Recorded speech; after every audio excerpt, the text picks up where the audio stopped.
आप जब शोध करते हैं या रिसर्च करते हैं तो सबसे पहले दो चीज़ है जहाँ पे हमको फोकस करना होता है। फर्स्ट कि वो रिसर्च गैप क्या है जो आप शोध करने जा रहे हैं, तो वो ऐसा कौन सा रिसर्च गैप है जिस पे आप शोध करना चाह रहे हैं या शोध करने जा रहे हैं। और सेकेंड, आपका ऑब्जेक्टिव, प्रॉब्लम एंड ऑब्जेक्टिव क्या है। रिसर्च गैप के बाद आप प्रॉब्लम एंड ऑब्जेक्टिव को डिटरमाइन करें, and after the determination you should derive a hypothesis. Hypothesis means the probable outcome of your work on the basis of the existing papers and knowledge. जो existing papers and knowledge है उसके आधार पर probable outcome क्या हो सकता है, that is the hypothesis. It may be right or it may be wrong. After the completion of work it should be accepted or it should be rejected. It depends on the outcome of your result and analysis of your result. Okay? Now the hypothesis जो आप बोल रहे हैं कि ये मेरा hypothesis है, तो commonly जो आप वर्क सेलेक्ट करते हैं ये दो नेचर के वर्क हो सकते हैं। फर्स्ट जो वर्क होता है आपका लेबोरेटरी बेस्ड हो सकता है या पॉपुलेशन सर्वे बेस्ड हो सकता है। ये आप पे डिपेंड करता है कि आपने किस एरिया को सेलेक्ट किया, लेबोरेटरी में काम करना सेलेक्ट किया या आपने फील्ड में काम करना सेलेक्ट किया। अब यहाँ पे जो हाइपोथेसिस आप डिराइव करते हैं, फॉर एग्जाम्पल हम एग्जाम्पल के तौर पे आपको बात करते हैं। आप लोग सभी पढ़े हुएगा फिजिक्स में, तो कॉमन एक आता है सेव वाला, बिल्कुल बदला है, न्यूटन देगा क्या कि सेव देगा। वहाँ से उन्होंने दिमाग में एक डेरिवेशन आया कि सम एट्रैक्शन फोर्स, यहाँ पे कुछ एट्रैक्शन फोर्स है। मान लीजिए कि हम होते हैं, हम बोलते नहीं एट्रैक्शन फोर्स नहीं है, रिपल्सिव फोर्स। बात पे की आउटकम एक ही होगा। कोई बोल रहा है कि अर्थ को एट्रैक्टिव फोर्स है, कोई बोल रहा है कि स्काई को रिपल्सिव फोर्स। तो रिजल्टेंट जो आ रहा है वो क्या है, सही है, वही आ रहा है जो रिजल्टेंट होना चाहिए। फल को नीचे ही गिरना है, ऊपर से रिपल्सिव फोर्स हो या नीचे से एट्रैक्टिव फोर्स। अब यहाँ पे न्यूटन ने अपना एक हाइपोथेसिस दिया कि अर्थ को एट्रैक्टिव फोर्स है, एट्रैक्शन का फोर्स है। और उसके बाद उन्होंने अपना एक रिसर्च डिजाइन किया होगा और रिसर्च डिजाइन करने के बाद वो जो उनका हाइपोथेसिस हुआ होगा वो अप्रूव हुआ। लेकिन सपोज करिए कि अगर किसी वैज्ञानिक ने ये बोला होता कि ये रिपल्सिव फोर्स है, वो भी अपना एक डिजाइनिंग किया होता, रिसर्च डिजाइन किया होता। रिसर्च डिजाइनिंग का फिर अलग एक पार्ट है, चैप्टर अलग है, तो वो अपना एक रिसर्च डिजाइन किया होगा। वो रिसर्च डिजाइन करता तो उसका हाइपोथेसिस क्या बोलता कि यहाँ पे रिपल्सिव फोर्स है। फिर वो सपोज करिए कि वो क्या होता, वो रिजेक्ट हो जाता। वो क्या हो जाता, रिजेक्ट हो जाता। तो क्या उसके वर्क को माना जाता या नहीं माना जाता? माना जाता, because when you derive A hypothesis simultaneously you also derive the alternate hypothesis. जैसे आप एक हाइपोथेसिस को डिराइव करते हैं तो वहां पे आप अल्टरनेट हाइपोथेसिस को भी डिराइव करते हैं। And the hypothesis is referred by H0 and alternate hypothesis is referred by HA। Alternate hypothesis that is the hypothesis H0 और HA। H0 मतलब null hypothesis, it is referred as the null hypothesis. इसको हम बोलते हैं null hypothesis.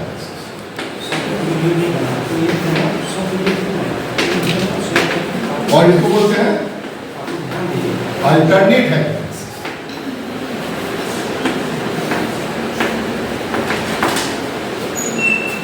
Null hypothesis means null, null का मतलब zero, null का मतलब जीरो।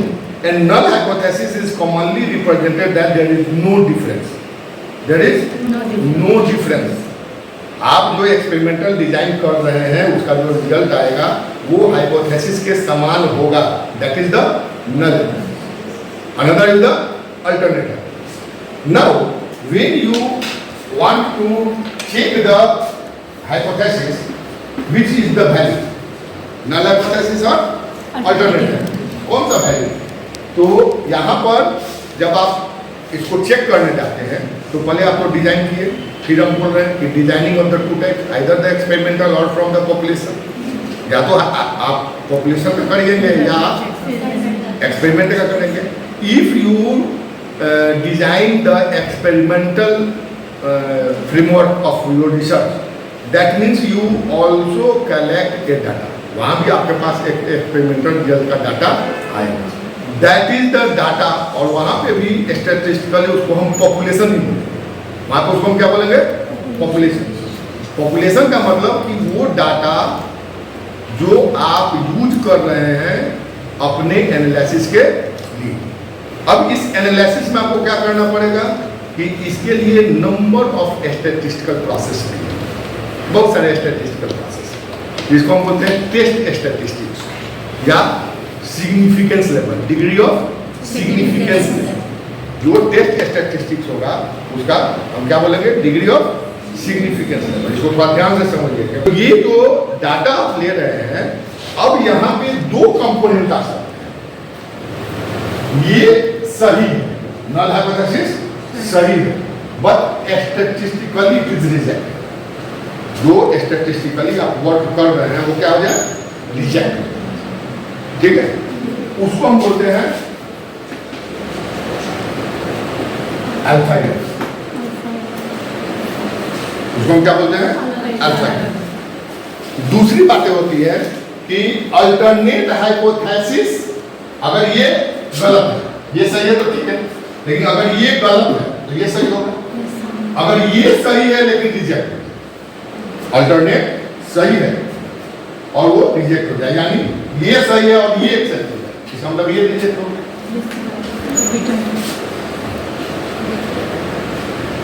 बीटा. तो यहाँ पे दो तरह के एरर्स हैं. That is not error. मतलब अब आप एक चीज समझ लें कि यहाँ पे जो एरर का शब्द बोला गया है, ये एरर का मतलब गलती नहीं है. एक परमिसिबल लिमिट आपको दिया गया है कि अगर उस लिमिट तक आपका टेस्ट स्टैटिस्टिक्स का पी वैल्यू फॉलो कर रहा है. पी का मतलब प्रोबेबिलिटी. पी का मतलब प्रोबेबिलिटी. तो वहां तक वो परमिसिबल माना जाएगा और वो जो वेरिएशन आपके पास आएगा with respect to your hypothesis उसको नॉन सिग्निफिकेंट. उसको क्या माना जाएगा?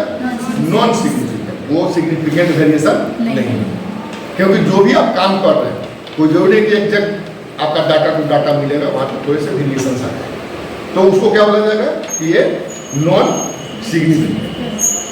ठीक है, वेरिएशन तो है but it is the non significant and it is referred as the chance fluctuation और सैम्पलिंग फ्लक्चुएशन. इसको या तो बोलेगा चांस फ्लक्चुएशन या इसको बोलेगा सैम्पलिंग फ्लक्चुएशन. क्लियर? जो भी आप डाटा लेते हैं या जो भी आप सैम्पलिंग लेते हैं, तो अब ये जो हाइपोथेसिस है इसको लिखना होगा, बना लीजिएगा. अब ये जो ऑल्टरनेट हाइपोथेसिस या आप जो ये कर रहे हैं, तो इसका अपना एक ये पॉपुलेशन होगा, आइदर पॉपुलेशन और सैंपल, दोनों चीज हो सकता है.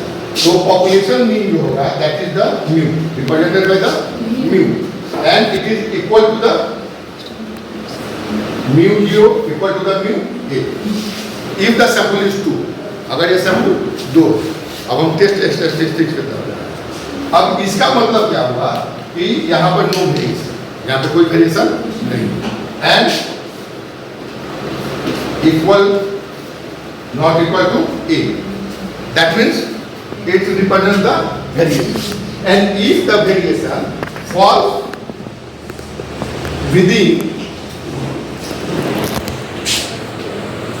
0.5 p, that is the probability. इसको हम क्या बोलते हैं? 0.05 p. That is the probability. Clear? Here, if you draw a normal distribution of any population, अगर आप किसी नॉर्मल डिस्ट्रीब्यूशन कर्व का कोई पॉपुलेशन का नॉर्मल डिस्ट्रीब्यूशन कर्व बना रहे हैं, इट रिप्रेजेंट द बेस. ठीक है? It is the basic from where you derive the test of statistics. यहीं से आपको टेस्ट ऑफ स्टैटिस्टिक्स का आधार मिलता है. तो ये नॉर्मल डिस्ट्रीब्यूशन कर्व जो आएगा, इट रिप्रेजेंट्स द 100% डिस्ट्रीब्यूशन. ये क्या रिप्रेजेंट कर रहा है? 100% distribution. And when the 100% distribution is converted into the p value, probability value, then it becomes, ये कितना हो जाएगा? 1. It is always represented in the form of 1. That means the 50% distribution. Suppose If you observe any distribution pattern from lowest limit to highest, जो आप data ले रहे हैं, suppose करिए कि जो आप काम करिए, जो आप शोध करिएगा, जो रिसर्च करिएगा, उसमें कोई डाटा हो, कोई पॉपुलेशन का डाटा होगा, कोई सी लेबोरेटरी का डाटा होगा, तो उसमें कोई वैल्यू कम से कम आएगा, कोई वैल्यू ज़्यादा से ज़्यादा आएगा. That means 80% and 20% means each and every data or each and every population. या वेरिएबल समझ रहे हैं?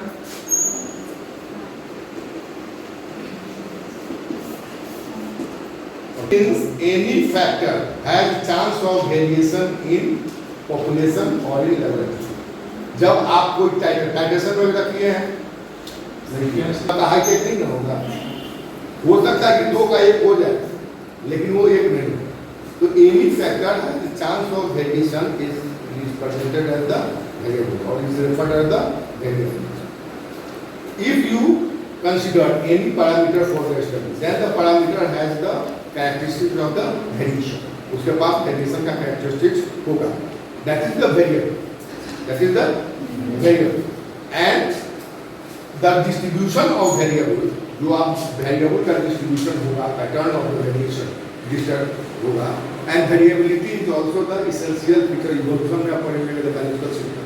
Laboratory में आप कोई काम करेगा तो वहाँ variation हो सकता है. And then the distribution of the variable is considered for the study as the normal in the normal. NCERT का किताब पढ़े हैं? हाँ? ये क्या रिप्रेजेंट करेगा? 100%. It is inverted, bell shape, symmetrical along the mean. Along the mean. And from the mean. And from the mean, here it represents the 50% and here it represents the 50%. That means on the basis of the probability, that is the 0.5 and that is the 0.5 of the distribution. And if you observe the sample, then it represents the nature of the sample distribution. And if you observe it from the population, it represents the nature of the population. And the nature of the population is represented by a standard error of means. A standard error of means. That means any person, क्या नाम है आपका? क्या नाम है? और कहाँ पर है? घर का है? ये सिमरी ब्लॉक की आपको से सैंपल ली, कोशिका लेते हैं, बैठे. आपका घर कहाँ? आपका घर कहाँ है? दूसरे जगह से कौन है?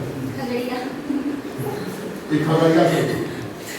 और कोई मधेपुरा कहाँ गया? मधेपुरा में मतलब ये यहाँ से सैंपल ली. और एक आप बोल दीजिए. नहीं, ये यहाँ से There are the 4 samples, 4 different samples collected by the 4 different persons from the same population, defined by the area, that is studied within the position. Studied within the position. Here, the mean sample mean is here. That is the sample 1. Here the sample mean, or the sample mean 2. Here the sample mean, that is sample 3. Here the sample mean, that is sample 4. This one is the mean value here. Mean value refers to here. यहाँ पे ये fault कर रहा है. इसका मतलब ये जो वैल्यू दे रहा है, ये सब का मीन वैल्यू अलग-अलग, ये अलग-अलग. तो मान लिया जाए कि चारों आदमी 4 काम कर दिया पीएचडी का, ये मान लिया जाए कि नहीं माना जाए? जूलॉजी वाला बोलो मानेगा? नहीं मानेगा. ये 4 काम नहीं है, ये एक ही काम है. Because it is the sampling fluctuation. ये क्या है? सैम्पलिंग फ्लक्चुएशन है. कोई ले लिया मधेपुरा का पोखरा, कोई ले लिया किशनगंज का, कहते हैं क्या बोलते हैं उसको, कौन काम है? साहूगढ़ का पोखरा. 2 थीसिस जमा हो लो. because the area is same, geographically the area is same. There is variation only due to the sampling variation, sampling fluctuation. Of course, in the pond, due to the different physico-chemical parameters, some variations observed. Pond में थोड़ा different बात हो जाता है. But if you study the population or if you study the laboratory, suppose same work is conducted in the B.N. Mandal University, same work is conducted in the Delhi University, and same work is conducted in the Hyderabad University, and the value like this. तो चारों को 4 का मान दिया जाए kilo, नहीं माना. कब माना जाएगा? When it analyzed statistically on the basis of the derivation of the null hypothesis, and this one is rejected. That is, the null hypothesis is rejected after obtaining the results of the laboratory or from the population. Clear? And that distribution is represented in the form of error. Standard error. Standard error represents the. अब दो nature वहां पे आ रहा है. क्या क्या nature आ गया? Central value and variability. दो वैल्यू वहां पे आए. कौन कौन सा है? सेंट्रल वैल्यू आया और वेरिएबिलिटी आया. Both are important. Central value भी इंपॉर्टेंट है और वेरिएबिलिटी भी इंपॉर्टेंट है. लेकिन सेंट्रल वैल्यू से ज्यादा इंपॉर्टेंट कौन हो गया? Variability. That is the variance. That is the variance. अब वेरिएंस का भी दो नेचर आएगा जब आप पढ़े होइएगा. एक स्टैंडर्ड डेविएशन में वेरिएंस मिल रहा हो. वेरिएंस निकालने के बाद ही आप रूट अंडर वेरिएंस करते होइएगा तो आपको स्टैंडर्ड डेविएशन मिलता है. That is the variance of the sample. दूसरा क्या हो जाएगा? Variance of the samples derived from the same population. Variation of the samples derived from the same population. एक ही पॉपुलेशन से आप डिफरेंट सैंपल्स का लिए और उसके मीन का वेरिएंस आप लिए. वहां भी वो वेरिएंस दे रहा है क्योंकि यहाँ पे चारों का 4 मीन आ रहा है, तो यहाँ भी एक वेरिएंस दे रहा है. That variance represents the variability with in the population. And when the variability within the population is differed at the probability value 0.05 level, then your result is new, and then the only null hypothesis is rejected.